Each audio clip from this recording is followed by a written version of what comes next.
આપણા અમારા કથાકાર અમારા ગુરુજી પરમ પૂજ્ય સત્શ્રી છે, જેઓ આજે હિન્દુ શાસ્ત્રના ટોટલી જે શાસ્ત્રો છે બધા એમની પણ કથા એ કરે છે. ભાગવતની, મહાભારતની, રામાયણની, તુલસીકૃત રામાયણ, વાલ્મીકી રામાયણ, ઉપનિષદો દરેક ગ્રંથોની કથા કરે છે. ગુજરાતીમાં તો કથા કરે જ છે, ગુજરાતમાં તો સ્વામીજી કથા કરી જ રહ્યા છે, પણ સાથે સાથે હિન્દીના માધ્યમથી પણ લોકોને, હિન્દી ભાષી લોકોને પણ કથાનો દિવ્ય લાભ પ્રાપ્ત થાય એટલા માટે આ વખતે અમે અહીંયા હિન્દીમાં આયોજન કર્યું છે ભાગવતની કથાનું. અમારે અહીંયા સચિન વિસ્તારમાં 7 વર્ષથી અહીંયા એક મંદિરનું નિર્માણ થયું છે પૂજ્ય અમારા ગુરુજીની પ્રેરણાથી.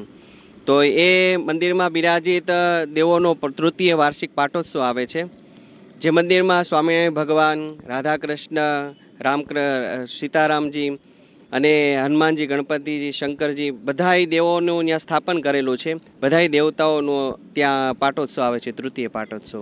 લોકો માટે સંદેશો એ છે કે સચિન વિસ્તાર છે એ આપણો, અહીંયા બધાય લોકો પબ્લિક વસે છે. અહીંયા રાજસ્થાની હોય છે, બિહારી સમાજ હોય છે, કારણ કે સચિન એવું વિસ્તાર છે કે દરેક લોકોની રોજીરોટી પૂરી પાડે છે.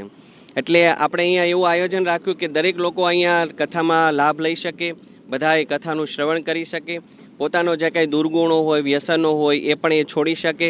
રાષ્ટ્રભાવના એક આપણી બધાની જાગૃત થાય એની માટે બધાય સમાજોને એકત્રિત કરીને અને અહીંયા કથાનું આયોજન કરવાના છીએ.